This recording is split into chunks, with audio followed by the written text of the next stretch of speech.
તુલસીને જળ ચડાવતા સમયે બોલી દો આ 3 શબ્દો, 2 દિવસમાં બધી ઈચ્છા થશે પૂરી. જય શ્રી કૃષ્ણ. રાધે રાધે. હર હર મહાદેવ. મિત્રો, ફરીથી સ્વાગત છે તમારું એક નવા વિડીયોમાં. મિત્રો, આજનો વિષય એવો છે જે દરેક વ્યક્તિના જીવનમાં સુખ અને સમૃદ્ધિ લાવી શકે છે. આપણે વાત કરવાના છીએ તુલસીની અને તેને જળ ચડાવતી વખતે બોલવામાં આવતા 3 શબ્દો વિશે. શું તમે જાણો છો કે તુલસીને જળ ચડાવતી વખતે માત્ર 3 પવિત્ર શબ્દો બોલવાથી તમારી બધી મનોકામનાઓ પૂર્ણ થઈ શકે છે? આજના આ વિડીયોમાં આપણે આ રહસ્યમય 3 શબ્દો વિશે જાણીશું. આ 3 શબ્દોનો મંત્ર બધા મંત્રોનો રાજા અને કલ્પવૃક્ષ સમાન છે, જે બધી ઈચ્છાઓ પૂરી કરે છે. આ માટે આપણે એક સુંદર કથા સાંભળીશું, જેમાં દેવી સત્યભામા ભગવાન શ્રી કૃષ્ણને તુલસીને જળ ચડાવવાનું મહત્વ અને તેની વિધિ પૂછે છે. ત્યારે ભગવાન શ્રી કૃષ્ણ તેમને જે જ્ઞાન આપે છે તે તમારા જીવનને બદલી શકે છે. તો મિત્રો, જો તમે પણ તમારા ઘરમાં માતા લક્ષ્મીનો વાસ ઈચ્છતા હોવ, ગરીબી દૂર કરવા માંગતા હોવ અને ધન ધાન્યથી ભરપૂર જીવન જીવવા માંગતા હોવ, તો આ વિડીયોને અંત સુધી જરૂરથી જોજો. કારણ કે આજના આ વિડીયોમાં તમને માત્ર તે 3 શબ્દો જ નહીં, પરંતુ તુલસીને જળ ચડાવવાની સાચી રીત અને તેના મહત્વ વિશે પણ જાણવા મળશે. તો ચાલો શરૂ કરીએ આ જ્ઞાનવર્ધક યાત્રા અને જાણીએ કે તુલસીને જળ ચડાવતી વખતે કયા 3 શબ્દો બોલવા જોઈએ. તો મિત્રો, કથામાં આગળ વધતા પહેલાં તમને વિનંતી છે કે વિડીયોને લાઇક અને શેર કરવાનું ભૂલતા નહીં. અને જો તમે હજુ સુધી અમારી ચેનલને સબસ્ક્રાઇબ નથી કરી તો જલ્દીથી કરી લો, તથા કોમેન્ટ બોક્સમાં જય માં લક્ષ્મી અને હર હર મહાદેવ લખવાનું ભૂલતા નહીં. આજનો વિડીયો ખૂબ જ જ્ઞાનવર્ધક અને દરેક વ્યક્તિએ સમજવા લાયક છે. એક સમયની વાત છે, દેવી સત્યભામાએ ભગવાન શ્રી કૃષ્ણને તુલસીને જળ ચડાવવાનું મહત્વ પૂછ્યું હતું. ત્યારે ભગવાન શ્રી કૃષ્ણએ તેમને તેનું મહત્વ સમજાવ્યું હતું.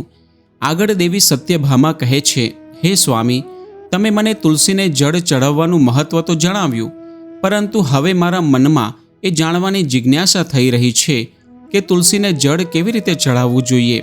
તુલસીને જળ ચડાવવાની શ્રેષ્ઠ વિધિ કઈ છે, તથા તુલસીને જળ ચડાવવાનો મંત્ર કયો છે? કૃપા કરીને તમે મને આ બધા પ્રશ્નોના ઉત્તર આપો.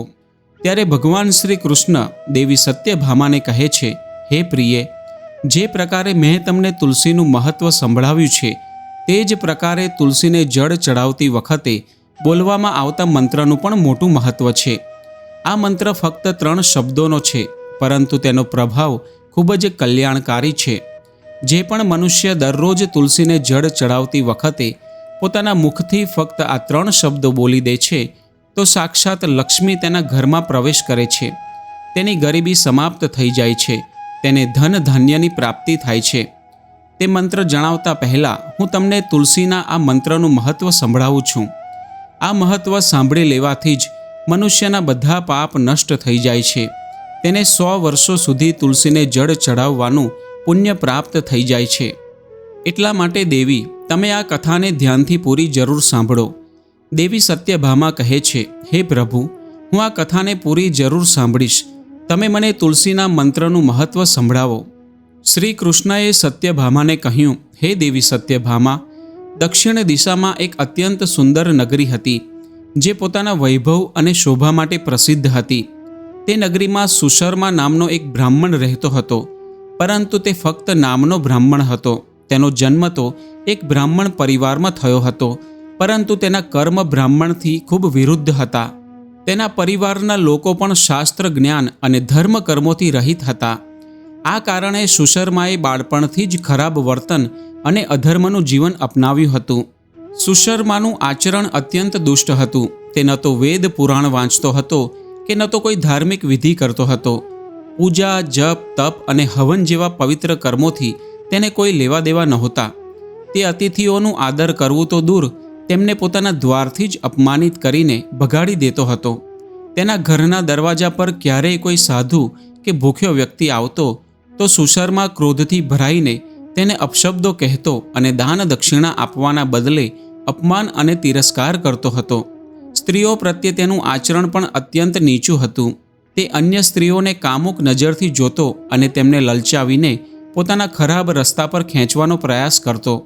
સુશર્માનો દિવસ ખેતરોમાં કામ કરવા અને પાંદડા વેચવામાં પસાર થતો, પરંતુ રાત્રિનો સમય તેના માટે વેશ્યાઓ અને મદિરા સેવનમાં ડૂબી જવાનો સમય હતો. તે પોતાની કમાયેલી મહેનતની રકમ નકામા ભોગ વિલાસના મોજ શોખમાં ખર્ચી નાખતો અને સવાર પડતાં જ નશામાં ચકચૂર થઈને ઘરે આવતો. તેની મદિરા પીવાની આદત એટલી વધી ગઈ હતી કે તે પોતાના ધર્મ, કુળ અને સમાજની મર્યાદાને પૂરી રીતે ભૂલી ચૂક્યો હતો. માંસાહારનો તેને એટલો શોખ હતો કે તે ફક્ત પોતે જ નહોતો ખાતો, પરંતુ બીજાઓને પણ તેના માટે પ્રેરિત કરતો. સુશર્માના દિવસની શરૂઆત આળસ અને સ્વાર્થથી થતી. તે સૂર્યોદયના સમયે સૂઈને ઉઠતો, સ્નાન અને ધ્યાન કર્યા વગર પોતાના ખેતરમાં જતો અને ત્યાં જેમ તેમ કામ કરતો. તે ભગવાનની આરાધના કરવી તો દૂર, તેમનું નામ પણ નહોતો લેતો. તે પોતાની ઝૂંપડીમાં ગંદકી અને અવ્યવસ્થાની વચ્ચે રહેતો હતો, જ્યાં કોઈ પ્રકારનું પવિત્ર વાતાવરણ નહોતું. જ્યારે રાત્રિનો સમય આવતો ત્યારે સુશર્માના ચરિત્રનો સાચો પડછાયો સામે આવતો. તે પોતાની રોજની કમાણી લઈને નગરની વેશ્યાઓ પાસે જતો અને ત્યાં પોતાના ધનને અધર્મના માર્ગમાં ખર્ચ કરતો. મદિરાનું સેવન કર્યા પછી તે વધુ દુષ્કર્મ કરતો અને આખી રાત વાસનામાં ડૂબેલો રહેતો. નગરની વેશ્યાઓ પણ તેને એક લાલચી અને નીચ વ્યક્તિ માનતી હતી, પરંતુ તેની ધન રાશિના કારણે તેને સહન કરતી હતી. આ પ્રકારે સુશર્માએ પોતાના જીવનના ઘણા વર્ષો અધર્મ, પાપ અને બરબાદીમાં પસાર કર્યા. એક દિવસ સુશર્મા હંમેશની જેમ પાંદડા એકઠા કરવા માટે નગરની બહાર નીકળ્યો. તે પોતાના લોભ અને આળસથી પ્રેરાઈને ઋષિની પવિત્ર વાટિકામાં જઈ પહોંચ્યો. આ સુંદર વાટિકા ઘટાદાર વૃક્ષો અને ફૂલોથી સુશોભિત હતી. ત્યાંની હવામાં શાંતિ અને પવિત્રતા હતી, પરંતુ સુશર્માને આ વાતોથી કોઈ ફરક નહોતો પડતો. તેનું ધ્યાન ફક્ત તે પાંદડાઓ પર હતું જેને તે વેચીને ધન કમાઈ શકે. તે પોતાની લાકડાની ટોકરી લઈને વાટિકાની વચ્ચોવચ્ચ પહોંચ્યો અને વૃક્ષોથી પાંદડા તોડવા લાગ્યો. જેવો જ તેણે એક મોટા વૃક્ષની નીચે ઝૂકીને પાંદડા એકઠા કરવાનો પ્રયાસ કર્યો, તેના પગ પાસે એક ભયાનક દ્રશ્ય દેખાયું. જમીન પર ઘાસની વચ્ચે એક વિશાળ કાળો સાપ કુંડાળું વાળીને બેઠો હતો. તે સાપનું સ્વરૂપ કોઈ સામાન્ય સાપ જેવું નહોતું. તેની કાળી ચામડી સૂર્યના પ્રકાશમાં ચમકી રહી હતી અને તેની લાલ સળગતી આંખો સીધી સુશર્માની તરફ જોઈ રહી હતી. તેની ફેણથી એવું લાગી રહ્યું હતું જાણે તે યમરાજનો દૂત હોય, જે પાપીઓને સજા આપવા માટે ત્યાં આવ્યો હોય. તે ભયંકર સાપે સુશર્માના પગને ડંખ માર્યો.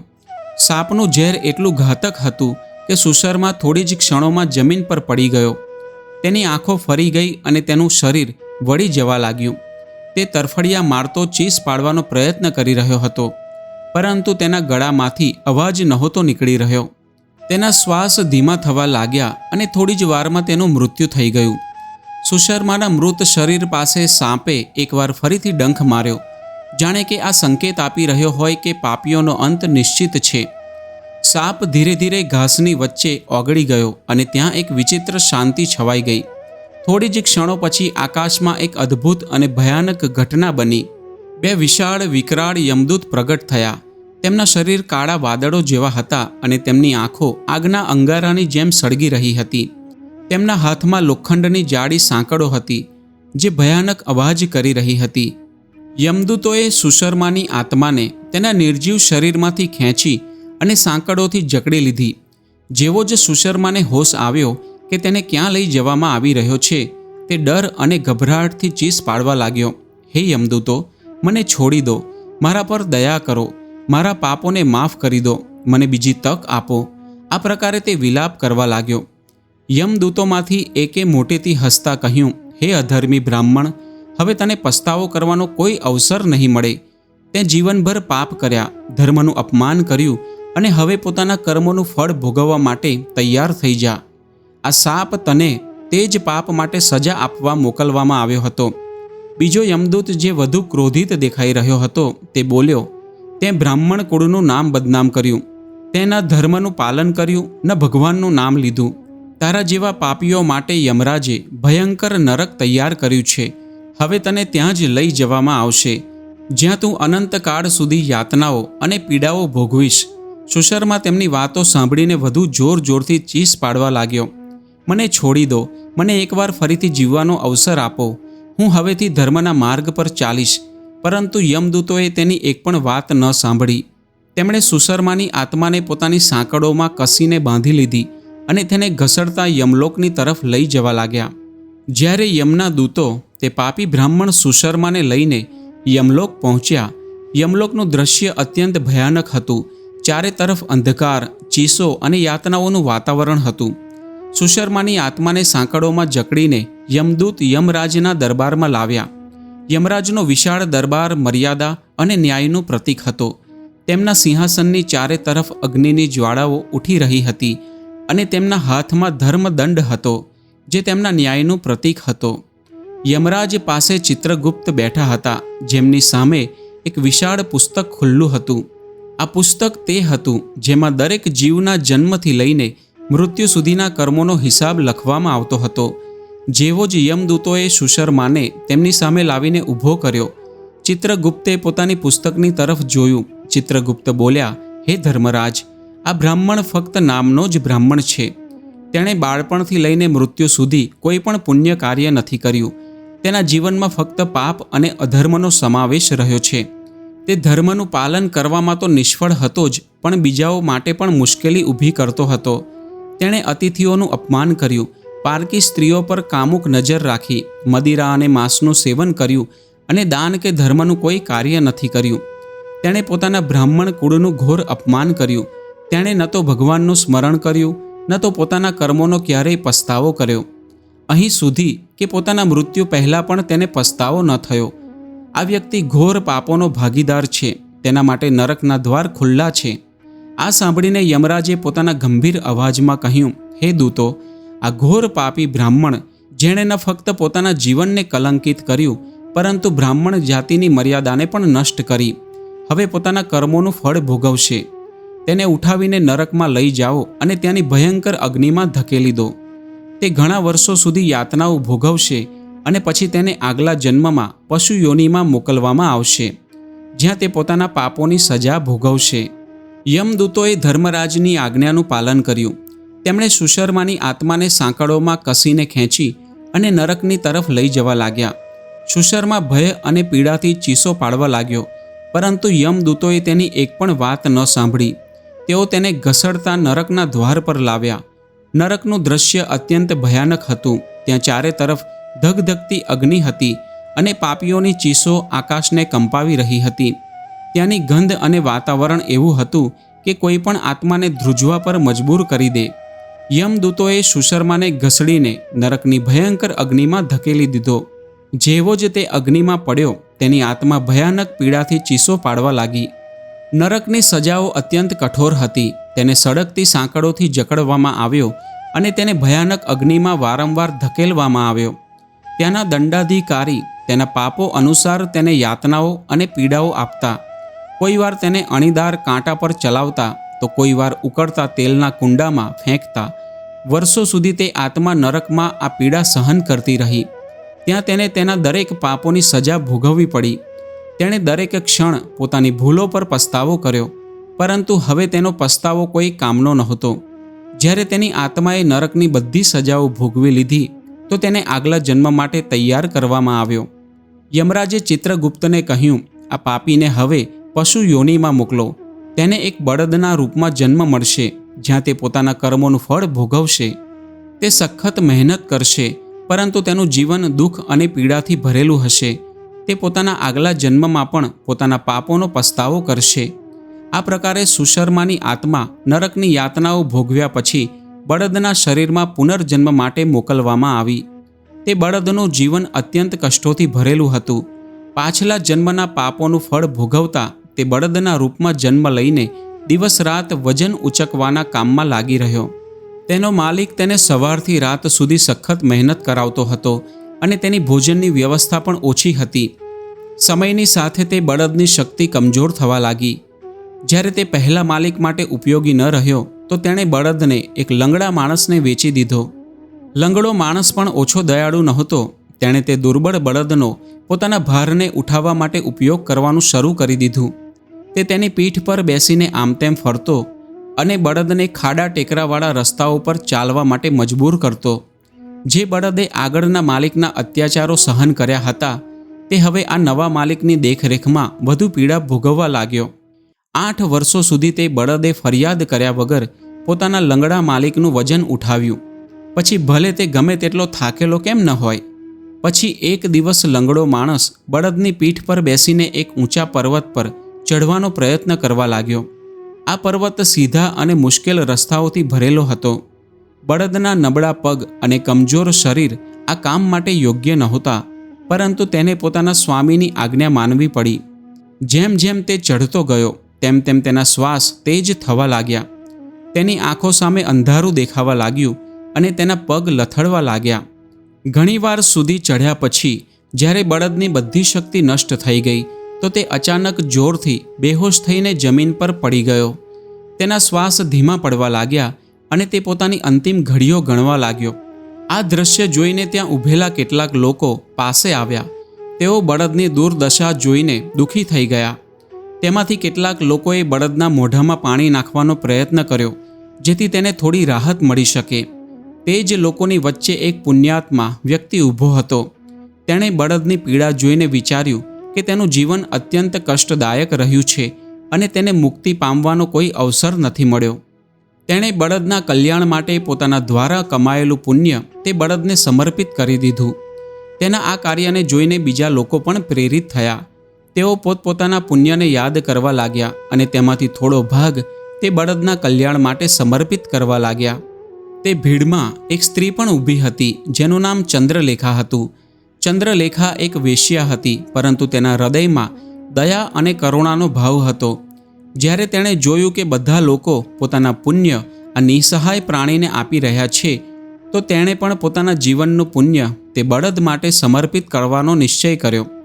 ચંદ્રલેખાએ હાથ જોડીને કહ્યું, હે ભગવાન, મેં મારા જીવનમાં અગણિત પાપ કર્યા હશે, પરંતુ મારા દ્વારા કરવામાં આવેલું જે પણ થોડું પુણ્ય છે તે હું આ બળદને અર્પણ કરું છું. કૃપા કરીને તેને આ કષ્ટદાયક જીવનથી મુક્તિ પ્રદાન કરો. પછી બધા લોકો ત્યાંથી ચાલ્યા ગયા. જ્યારે તે બળદના છેલ્લા શ્વાસ ગયા તો ત્યાં એક અદ્ભુત દ્રશ્ય પ્રગટ થયું. અચાનક યમલોકના દૂત ત્યાં પ્રગટ થયા. તેમના વિશાળ કાળા શરીર, સળગતી લાલ આંખો અને તેમના હાથમાં ચમકતી સાંકળો હતી. તેમણે બળદના નિર્જીવ શરીરમાંથી તે બ્રાહ્મણની આત્માને બહાર કાઢી. આત્મા હવે પોતાના પાછલા કર્મોના બંધનમાં જકડાયેલી હતી અને ભયભીત થઈને યમદૂતોની સામે ધ્રુજી રહી હતી. યમદૂતોએ આત્માને સાંકળોમાં બાંધી અને તેને ઘસડતા યમલોકની તરફ લઈ જવા લાગ્યા. યમદૂતોએ તે આત્માને યમરાજના સામે ઊભી કરી. ચિત્રગુપ્તે પોતાની પુસ્તકમાંથી તે બ્રાહ્મણના તમામ જન્મોની યાદી જોવાની શરૂ કરી. તેઓ તેની પાપી જીવન ગાથા વાંચવા લાગ્યા. ચિત્રગુપ્તે ગંભીર સ્વરમાં કહ્યું, હે ધર્મરાજ, આ બ્રાહ્મણે પોતાના પાછલા ઘણા જન્મોમાં ફક્ત પાપ જ કર્યા છે. તેણે અધર્મ, ચોરી, પારકી સ્ત્રીઓ સાથે દુર્વ્યવહાર, મદિરાપાન અને માંસાહાર જેવા અનેક ઘોર પાપ કર્યા છે. પરંતુ જેવો જ ચિત્રગુપ્તે આગળનો હિસાબ જોયો તો તેઓ ચોંકી ગયા. તેમનું મુખ આશ્ચર્યથી ભરાઈ ગયું. તેમણે યમરાજને કહ્યું, હે ધર્મરાજ, અહીં કંઈક અદ્ભુત થયું છે. આ બ્રાહ્મણને તેના બળદ જીવનમાં ત્યાં ઉપસ્થિત પુણ્યાત્માઓ અને એક વેશ્યા ચંદ્રલેખા દ્વારા આપવામાં આવેલા પુણ્યએ તેના તમામ પાપ નષ્ટ કરી દીધા છે.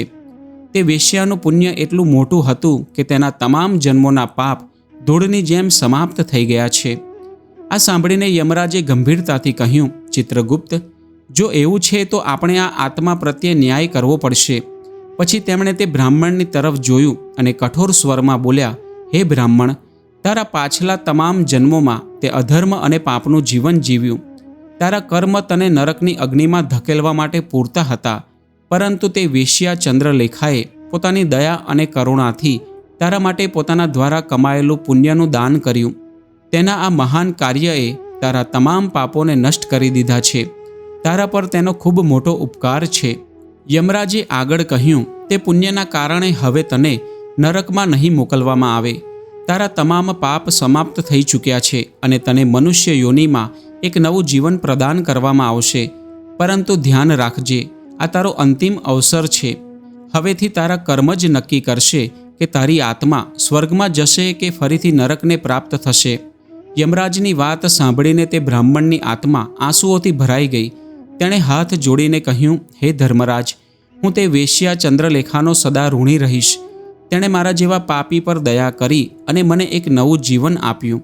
હું વચન આપું છું કે હવે હું ધર્મ અને સત્યના માર્ગ પર ચાલીશ. યમરાજે ધર્મદંડ ઉઠાવીને ઘોષણા કરી, હે યમદૂતો, આ આત્માને મનુષ્ય યોનિમાં ફરીથી જન્મ માટે મોકલો. તેને એક એવા પરિવારમાં જન્મ મળશે જ્યાં ધર્મ અને સત્યનું પાલન થતું હોય. હવે તે પોતાના કર્મોથી પોતાના જીવનને સુધારવાનો પ્રયત્ન કરશે. આ વખતે તે પૃથ્વી પર આવીને એક ઉત્તમ બ્રાહ્મણ કુળમાં જન્મ લે છે. તે મહાન પુણ્યના પ્રભાવથી તેને આ નવા જન્મમાં પોતાના પૂર્વ જન્મની વાતો યાદ આવવા લાગે છે. જ્યારે તે બ્રાહ્મણ મોટો થઈ જાય છે તો તેને યાદ આવે છે કે પાછલા જન્મમાં જ્યારે તે બળદ હતો ત્યારે એક વેશ્યાએ તેને તેનું પુણ્ય આપી દીધું હતું. એટલા માટે તેના મનમાં તે વેશ્યા વિશે જાણવાની ઈચ્છા થાય છે અને તે મહાન પુણ્ય વિશે જાણવા માટે તે વેશ્યાનું સરનામું શોધીને તેના નગરમાં ચાલ્યો જાય છે. તે વેશ્યા હવે વૃદ્ધ થઈ ચૂકી હતી. પછી જ્યારે તેને તે વેશ્યા મળી જાય છે તો તે તેની સામે જઈને તેને વારંવાર પ્રણામ કરે છે અને તે વેશ્યાનો આભાર માનવા લાગે છે. તે વેશ્યા કહેવા લાગે છે, હે બ્રાહ્મણ દેવ, તમે કોણ છો અને કયા કારણથી તમે મને વેશ્યાને ધન્યવાદ આપી રહ્યા છો? મેં તમારું કયું કાર્ય કર્યું છે જે માટે તમે મને નમન કરી રહ્યા છો? ત્યારે તે બ્રાહ્મણ કહે છે, હે માતા, હું તે જ બળદ છું જેને તમે પોતાનું પુણ્ય આપી દીધું હતું. પોતાના પાપ કર્મોના કારણે મારે પાછલા જન્મમાં બળદ બનવું પડ્યું હતું. તે પર્વત પર જ્યારે હું મરી રહ્યો હતો ત્યારે તમે મને પોતાનું પુણ્ય આપ્યું હતું. તમારા પુણ્યના પ્રભાવથી જ આજે મને ફરીથી મનુષ્ય જન્મ મળ્યો છે. તમારા દ્વારા આપવામાં આવેલા તે જ પુણ્યના કારણે મને પોતાના પૂર્વજન્મની બધી વાતો યાદ છે. પરંતુ હે માતા, હું આજે અહીં એ જાણવા માટે આવ્યો છું કે તમે મને તે સમયે પોતાનું કયું પુણ્ય આપ્યું હતું જેના કારણે મારા તમામ જન્મોના પાપ નષ્ટ થઈ ચૂક્યા છે. હું તે પુણ્ય વિશે જાણવા માગું છું. ત્યારે તે વેશ્યાએ કહ્યું, હે બ્રાહ્મણ શ્રેષ્ઠ, મેં તો મારા જીવનમાં કોઈ પુણ્યના કામ નથી કર્યા, પરંતુ મારા ઘરમાં એક પોપટ છે જે પાંજરામાં રહીને હંમેશા કંઈક બોલતો રહે છે, જેને સાંભળીને મારું અંતઃકરણ પવિત્ર થઈ ગયું છે. તે જ પોપટ દ્વારા બોલાયેલા મંત્રનું પુણ્ય મેં તમને દાનમાં આપ્યું હતું. પછી તે વેશ્યા અને તે બ્રાહ્મણ તે પોપટ પાસે જાય છે અને તેને પૂછવા લાગે છે, હે પોપટ, તું કયો મંત્ર બોલતો રહે છે જેનાથી અમારા જીવનનો ઉદ્ધાર થયો છે? આ મંત્ર તને કોણે શીખવ્યો અને આ મંત્રનો શું અર્થ થાય છે? ત્યારે તે પોપટે પોતાના પૂર્વજન્મની વાત કહેવાનું શરૂ કર્યું. તે પોપટ કહેવા લાગ્યો, હે બ્રાહ્મણ શ્રેષ્ઠ, પાછલા જન્મમાં હું એક બ્રાહ્મણ હતો. હું પોતાના જ્ઞાનના અહંકારમાં અંધ થઈ ચૂક્યો હતો. મેં ક્યારેય ગુરુજનોનો આદર નહોતો કર્યો, હંમેશા તેમનું અપમાન કર્યું. મને પોતાના જ્ઞાન પર એટલો વધુ ઘમંડ થઈ ગયો હતો જેના કારણે મારા ક્રોધ ખૂબ જ વધી ગયા અને હું બધાથી નફરત કરવા લાગ્યો. તે બીજા લોકોને નકામા સમજવા લાગ્યો. વિદ્વાનોનું ભરેલી સભામાં અપમાન કરવા લાગ્યો. પછી કાળક્રમે મારું મૃત્યુ થઈ ગયું અને મને યમલોક લઈ જવામાં આવ્યો. પૂજ્યજનો અને ગુરુજનોનું અપમાન કરવાના કારણે મને પોપટના કુળમાં નાખવામાં આવ્યો અને મારો જન્મ એક પોપટના રૂપમાં થયો. મારા પાપ કર્મોના કારણે નાની ઉંમરમાં જ મારો પોતાના માતા પિતાથી વિયોગ થઈ ગયો. પછી હું ઝાડની ડાળી પર બેસીને રડી રહ્યો હતો તો તે જ જગ્યાએથી કેટલાક મુનિ જઈ રહ્યા હતા. તેમણે મારી દયનીય પુકાર સાંભળી અને મને લઈને પોતાના આશ્રમમાં ચાલ્યા ગયા. ત્યાં તે આશ્રમ પર તેમણે મને એક સુંદર પાંજરામાં રાખ્યો અને મારી સારી રીતે સંભાળ લીધી. તેઓ મને દરરોજ ભોજન આપતા હતા અને ભણાવતા હતા. તે જગ્યા પર તે ઋષિમુનિ, તેમની સ્ત્રીઓ અને બાળકો બધા દરરોજ તુલસીના છોડને જળ ચડાવતા હતા અને તેની સામે એક મંત્રનો જાપ કરતા હતા. તેમના મુખે વારંવાર તે મંત્ર સાંભળીને મેં તેને યાદ કરી લીધો અને ત્યારથી હું તે મંત્રને જાણી ગયો છું અને તે જ મંત્ર હું દિવસ રાત બોલું છું. તે મંત્રના પ્રભાવથી મારું ક્યારેય મૃત્યુ ન થયું અને મારી ઉંમર 100 વર્ષની થઈ ગઈ અને હું આટલા વર્ષો સુધી જીવિત રહ્યો.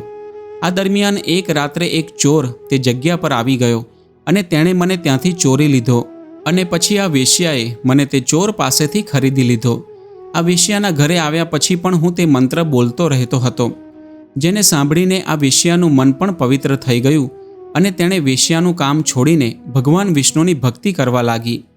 તે જ મંત્રના પ્રભાવથી મારા પૂર્વજન્મોના તમામ પાપ નષ્ટ થઈ ગયા અને તે જ મંત્રના પ્રભાવથી આ વેશ્યાનું પણ જીવન પવિત્ર થઈ ગયું. હે બ્રાહ્મણ દેવતા, તે જ મંત્રના પુણ્યથી તમે પણ પાપ મુક્ત થઈ ગયા છો.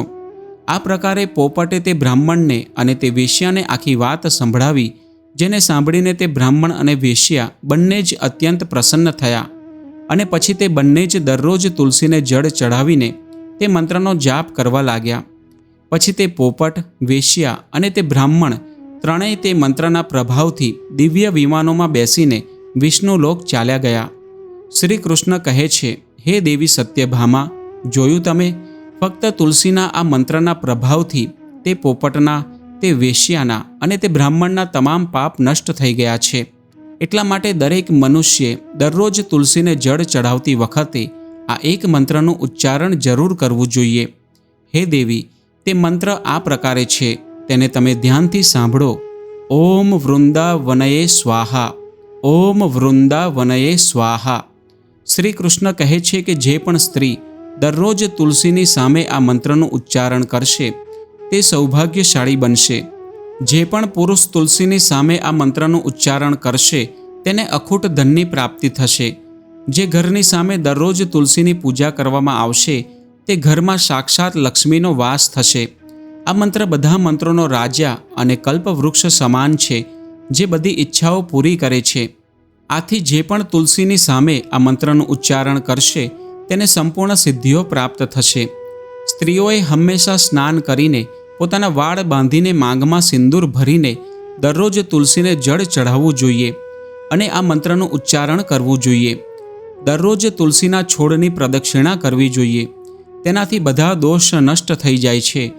દરરોજ સાંજના સમયે તુલસી પાસે દીવો પ્રગટાવવો જોઈએ અને તુલસી પાસે બેસીને ભગવાન વિષ્ણુની આરાધના કરવી જોઈએ. તુલસી પાસે દીવો પ્રગટાવવાથી મનુષ્યને ધન ધાન્યની પ્રાપ્તિ થાય છે. હજારો અમૃતના ઘડાઓથી નવડાવવા પર પણ શ્રી હરિને એટલી તૃપ્તિ નથી થતી જેટલી તેઓ મનુષ્યો દ્વારા તુલસીનું એક પાંદડું ચડાવવાથી પ્રાપ્ત કરે છે. 10,000 ગાયોના દાનથી માનવ જે ફળ પ્રાપ્ત કરે છે તે જ ફળ તુલસી પત્રના દાનથી પામે છે. જે મૃત્યુના સમયે પોતાના મુખમાં તુલસી પત્રનું જળ પામે છે તે સંપૂર્ણ પાપોથી મુક્ત થઈને શ્રી કૃષ્ણના ધામમાં જાય છે. શ્રી કૃષ્ણ કહે છે, પૂનમ, અમાસ, બારસ અને સૂર્ય સંક્રાંતિના દિવસે મધ્યાહન, રાત્રિ અને અશુદ્ધ અવસ્થામાં તેલ લગાવીને, સ્નાન કર્યા વગર અથવા હાથ પગ ધોયા વગર રાત્રિના વસ્ત્રો પહેરીને જે તુલસીના પાંદડા તોડે છે તે મહાપાપ હોય છે. શ્રાદ્ધ, વ્રત, દાન, પ્રતિષ્ઠા અને દેવ પૂજા જેવા કાર્યો માટે તોડેલા તુલસીના પાન જૂના થઈ ગયા હોય તો પણ 3 રાત સુધી પવિત્ર ગણાય છે. તુલસીની મંજરી બધા ફૂલોથી ચડિયાતી માનવામાં આવે છે. મંજરી તોડતી વખતે તેમાં પાંદડાઓનું રહેવું પણ જરૂરી માનવામાં આવ્યું છે. તુલસીના છોડને આદરપૂર્વક અને હલાવ્યા વગર તેના ઉપરના ભાગને તોડવો જોઈએ. તેનાથી પૂજાનું ફળ લાખ ગણું વધી જાય છે. તુલસીના પાંદડાને ક્યારેય નખથી ન તોડવા જોઈએ, તેનાથી પાપ લાગે છે. રાત્રે તુલસીના છોડને સ્પર્શ ન કરવો અથવા તેના પાંદડા ન તોડવા. આવું કરવું અશુભ માનવામાં આવ્યું છે. રાત્રે તુલસીનો છોડ નિંદ્રા અવસ્થામાં હોય છે, એવામાં પાંદડા તોડવા પર પાપ જ લાગે છે. ગુરુવારના દિવસે તુલસીના છોડમાં થોડું કાચું દૂધ અર્પણ કરો. દૂધ ચઢાવતી વખતે ઓમ નમો ભગવતે વાસુદેવાય આ મંત્રનો જાપ જરૂર કરવો જોઈએ. તુલસીના છોડ પાસે શાલિગ્રામ રાખો અને તેના પર તલ ચઢાવો. પૂજામાં તુલસી અને શાલિગ્રામને દૂધમાં ભીની કરેલી હળદરનું તિલક જરૂર કરો. શાલિગ્રામ પર તુલસી પત્ર રાખીને ચંદન લગાવવું જોઈએ. જો કોઈ મહિલા માસિક ધર્મમાં હોય તો તેણે તુલસીની પૂજા ન કરવી. માસિક ધર્મ દરમિયાન તુલસીને સ્પર્શ કરવાથી ઘોર પાપ લાગે છે. તેનાથી સ્ત્રીની દુર્ગતિ થાય છે. તો મિત્રો, આ પ્રકારે ભગવાન શ્રી કૃષ્ણએ દેવી સત્યભામાને તુલસીને જળ ચઢાવવાના મંત્રનું મહત્ત્વ સંભળાવ્યું છે. આ કથા તમને કેવી લાગી કોમેન્ટ કરીને જરૂર જણાવજો. જો આ માહિતી સારી લાગી હોય તો વિડીયોને લાઈક જરૂર કરો. કોમેન્ટમાં જય શ્રી કૃષ્ણ, જય માં લક્ષ્મી જરૂર લખો. સાથે જ ચેનલને સબસ્ક્રાઈબ કરો. આપ સૌનો ખૂબ ખૂબ આભાર.